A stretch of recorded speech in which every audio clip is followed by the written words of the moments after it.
సంవత్సరాల్లో దానికి సంబంధించినటువంటి అన్ని వివరాలతోటి ఈరోజు మా నాయకులు దేవినేని ఉమా గారు, బుద్ధ వెంకన్న గారు, అశోక్ బాబు గారు పెద్దలందరూ కూడా ఈ పుస్తకాన్ని మరి రిలీజ్ చేయటం జరిగింది. దీనిలో ఉన్నవన్నీ కూడా వాస్తవాలే. వాస్తవానికి దీనిలో చాలా తక్కువ వరకే పొందుపరిచాం. ఇంకా విపరీతమైనటువంటి అరాచకాలు ఈ 5 ఏళ్లలో రామకృష్ణారెడ్డి చేసినటువంటి సంగతి అందరికీ తెలిసిందే. ఎంత దారుణాలంటే దాదాపు ఇప్పుడే బుద్ధ వెంకన్న గారు చెప్పాడు, 2000 కోట్ల రూపాయలు ప్రజాధనాన్ని దోపిడీ చేసినటువంటి పద్ధతి.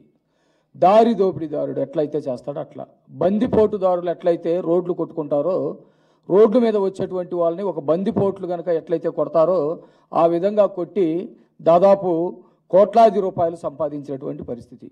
అందుకనే పిల్లల్ని రామకృష్ణారెడ్డిని ఒక ధన పిశాచి, ఒక రక్త పిశాచి అని చెప్పేసి చాలా క్లియర్గా చెప్పొచ్చు. ఈ 2 విషయాలు చాలా విషయాలు చెప్పారు.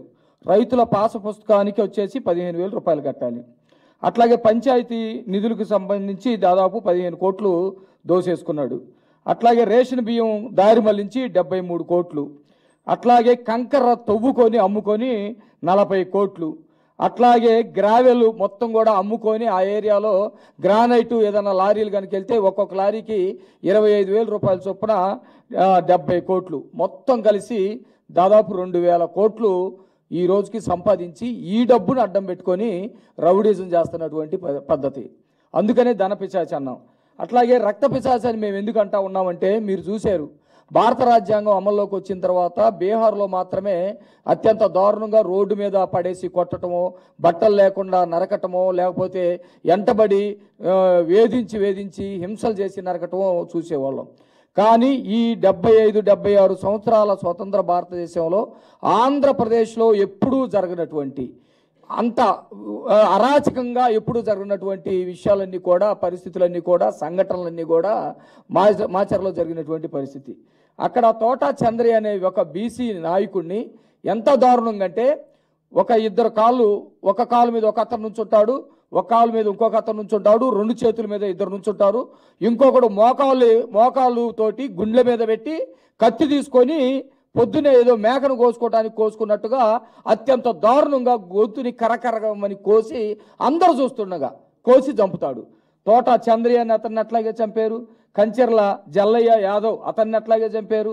అట్లాగే బత్తుల సుబ్బులు, ఖాదర్ భాష, కోటయ్య యాదవ్, తర్వాత పిచ్చయ్య, ఒక ఎస్సీలకు సంబంధించినటువంటి విక్రమునైతే అతన్ని తీసుకొచ్చేసి హైదరాబాద్లో తలదాచుకుంటా ఉంటే అతన్ని తీసుకొచ్చి పోలీసుల ఆధ్వర్యంలో తిప్పి పోలీస్ స్టేషన్ పక్కనే అత్యంత దారుణంగా చంపినటువంటి పరిస్థితి ఉంది. అంటే పిన్నెల్లి రామకృష్ణారెడ్డి అనే అతను రక్త పిశాచి, ధన పిశాచి అంటానికి ఇలాంటి చాలా ఉదాహరణలు ఉన్నాయి. మేమందరం కనుక చెబితే ఒక రోజంతా కూడా పట్టింది. ఇలాంటి వ్యక్తి ఈ సమాజంలో ఉండటానికి వీల్లేదు. సరే, ఈ వ్యవస్థల మీద ఏమన్నా ఆయనకి గౌరవం ఉందా అంటే వ్యవస్థల మీద కూడా గౌరవం లేదు. మామూలుగా ఈ వ్యవస్థలో ఎన్నికల వ్యవస్థ అందరం గౌరవించాలి. ఆయన పోటీ చేస్తూ ఉన్నాడు. పోటీ చేసి ఎమ్మెల్యేగా 3 సార్లు 4 సార్లు గెలిచినటువంటి వ్యక్తి, ఎన్నికల ప్రక్రియ మీదే ఆయనకి విలువ లేదు, ఎన్నికల ప్రక్రియ మీదే గౌరవం లేదు.